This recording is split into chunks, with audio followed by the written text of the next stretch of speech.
states of India, eastern part of India, called Seven Sisters. They are landlocked country, landlocked region of India.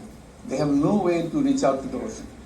We are the only guardian of the ocean for all this region. So this opens up a huge possibility.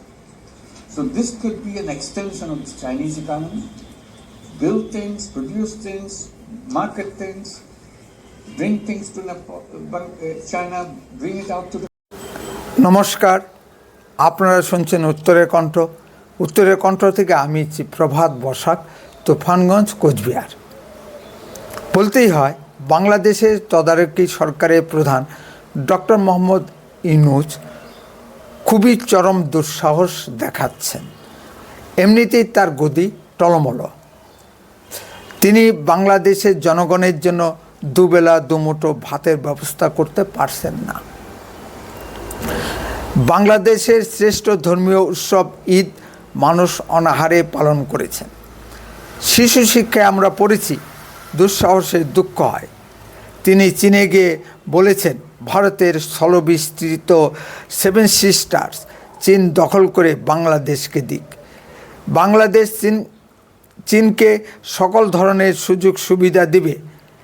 এখন প্রশ্ন হলো, বাংলাদেশের কি সে মুরদ আছে ভারতের seven sister দখল করার? আর চীন যদি আমাদের সেভেন সিস্টার দখলও করে, তবে বাংলাদেশকে দিবে কেন? চীন কেন নিজের দখলে রাখবে না? যেন মামার বাড়ির আবদার।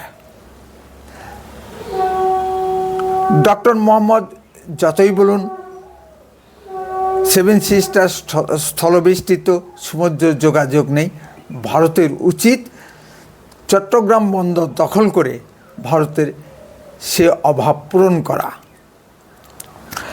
ডক্টর মোহাম্মদ ইউনূস ও তার চেলাচমণ্ডদের মুখ থেকে এতদিন ধরে আমরা শুনে এসেছি যে বাংলাদেশ ইচ্ছা করলেই ভারতের সেভেন সিস্টার দখল করে নেবে, 4 দিনের ভিতর কলকাতা দখল করবে, বাংলা, বিহার, উড়িষ্যা দখল করে বৃহত্তর বাংলাদেশ ওরূপে বাঙালিস্তান গঠন করবে। এই বৃহত্তর বাঙালিস্তানের প্রধান ধর্মই হবে ইসলাম। স্বপ্ন দেখতে বাধা নেই। কেন যে বাংলাদেশে সেই ইচ্ছা জাগ্রত হয় না, সেটাই এখন লাখ টাকার প্রশ্ন। দুই দেশের দিনাজপুর বা চিকেন নেক সীমান্তে কয়েকটি মোর্চে ধরা ট্যাঙ্কের প্যারেড দেখিয়ে বাংলাদেশ ভেবেছে অর্ধেক ভারত দখল হয়ে গেছে। যেই ভারত T-90 সিরিজের কয়েকটি বিশ্ব ট্যাঙ্ক বের করেছে, অমনি বাংলাদেশের সেনা ট্যাঙ্ক নিয়ে পালিয়ে গেছে। ডক্টর মোহাম্মদ ইউনূস বা বাংলাদেশের সেনায় এত উদ্ধত্ত হয় কি করে, তা নিয়ে একটু পর্যালোচনা করার প্রয়োজন আছে। বাংলাদেশ সব ব্যাপারে ভারতের উপর নির্ভরশীল। বাংলাদেশে কৃষি উৎপাদনে চরম ঘাটতি। একমাত্র পোশাক শিল্প ছাড়া কোনো শিল্প নেই। একটি সুচ তৈরির কারখানা পর্যন্ত নেই। ভারত থেকে চাল, ডাল, তেল, পেঁয়াজ, আলু, ডিম, এমনকি কাঁচা লঙ্কা পর্যন্ত না গেলে তাদের অনাহারে অর্ধাহারে থাকতে হয়। ভারত থেকে 2 দিন ডিম রপ্তানি বন্ধ ছিল। তাতে ঢাকায় প্রতি পিস ডিমের দাম উঠেছিল 50 টাকা।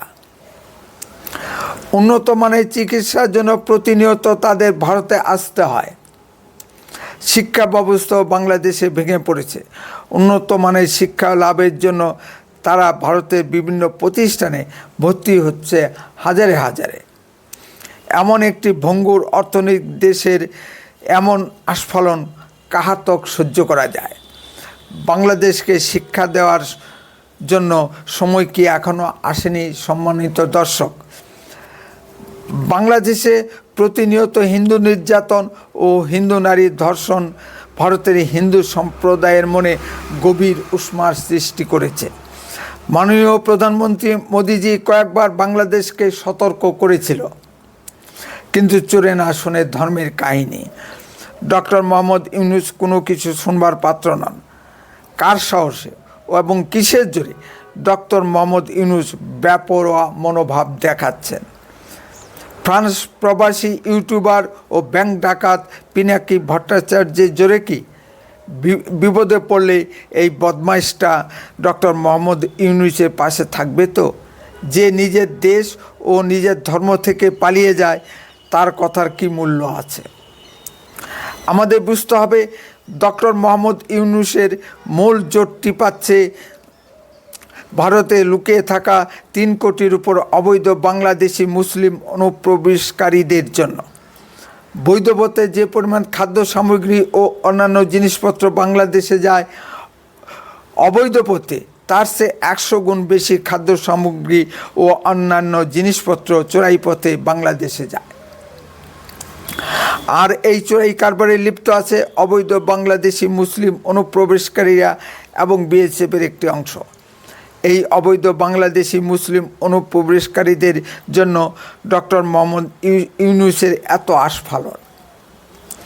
অবৈধ বাংলাদেশি অনুপ্রবেশকারীদের তাড়ানোর জন্য আইন আছে, কিন্তু তার প্রয়োগ নেই। আমাদের কেন্দ্রীয় স্বরাষ্ট্রমন্ত্রী মাননীয় অমিত শাহজি সংসদে দাঁড়িয়ে ভাষণ দিলেই কি হবে? অবৈধ বাংলাদেশি মুসলিম অনুপ্রবেশকারীরা বহালতবিতে ভারতে অবস্থান করছে। পশ্চিমবঙ্গের রাজনীতিও করা স্টেপ না নেওয়ার ক্ষেত্রে একটি বড় কারণ হতে পারে। হয়তো বিজেপির কেন্দ্রীয় নেতৃত্ব পশ্চিমবঙ্গের রাজ্য বিজেপি নেতৃত্বের উপর বিশ্বাস স্থাপন করতে পারছেন না যে 26-এর ভোটেও রাজ্য বিজেপি কিছু করতে পারবে, যার ফলে প্রধানমন্ত্রী মোদিজি চুপ করে আছেন। আবার মুখে বড় বড় কথা বললে তো হবে না। এখনও পর্যন্ত ভারত মাননীয় চিন্ময় প্রভুর মুক্তির ব্যবস্থা করতে পারল না। কৃষ্ণ ভক্ত তুলসী গাবাটকে দেখিয়ে কী লাভ? হয়তো মাননীয় মোদিজি আন্তর্জাতিক রাজনীতিও চিন্তাভাবনা করছেন। ইউক্রেনের মতো একটি ছোট দেশ রাশিয়ার মতো বৃহৎ শক্তিধর রাষ্ট্রকে নাকাল করে ছাড়ছে। কারণ আজ বাংলাদেশ আন্তর্জাতিক রাজনীতির মৃগীয় ক্ষেত্রে পরিণত হয়েছে। ভারত হস্তক্ষেপ করলেই চীন পাকিস্তান নাচতে নাচতে টাকার থলি নিয়ে চলে আসবে। আর বাংলাদেশ সেটাই চাইছে। ভারতকে উত্তেজিত করতে লেজহীন নামালক বাছুর সমন্বয়কগণ সেই প্রয়াসই অবিরাম চালিয়ে যাচ্ছে। এমনিতেই তাদের বৈদেশিক মুদ্রা রিজার্ভ তলানিতে। ভারত কিছু স্টেপ নিলেই বিদেশ থেকে, বিশেষ করে চীন, পাকিস্তান ও আরব দেশগুলো থেকে সাহায্যের নামে বৈদেশিক মুদ্রা বাংলাদেশের উপর বৃষ্টির মতো ঝরঝর করে পড়বে। এই জায়গাটি হয়তো মাননীয় মোদিজি চিন্তা ভাবনা করছেন। মাননীয় মোদিজির নরম মনোভাবে এটাও একটা কারণ হতে পারে। কিন্তু ভারতের লৌহমানবী ও প্রাক্তন প্রধানমন্ত্রী শ্রীমতী ইন্দিরা গান্ধী বাংলাদেশের এই বেয়াদবি কখনো সহ্য করতেন না। তিনি রিস্ক নিতেন। রাজনীতি ও সংসার নীতিতে রিস্ক নেয়ার খেলা। এখানে যে জিতেঙ্গে ওহি মুকেন্দার বনেগা। উত্তরে কণ্ঠ সর্বদাই বাস্তব ও সত্য কথা বলে। আরও এই ধরনের ভিডিও পেতে দয়া করে এখনই চ্যানেলটিকে সাবস্ক্রাইব করুন। আপনার মূল্যবান মতামত কমেন্টে লিখুন। যদি ভিডিওটি ভালো লেগে থাকে তাহলে অন্ততপক্ষে 10 জনের মধ্যে ভিডিওটি শেয়ার করুন। উত্তরে কণ্ঠ দেশের কথা বলে, দশের কথা বলে। আপনারা চোখ রাখুন উত্তরে কণ্ঠের পর্দায়। আপনার অঞ্চলে ঘটা কোনো ঘটনার এই ভিডিও এই হোয়াটসঅ্যাপ নম্বরে পাঠান। গুরুত্ব বুঝে আমরা তা প্রচার করব। বন্দে মাতরম। ভারত মাতা কি জয়।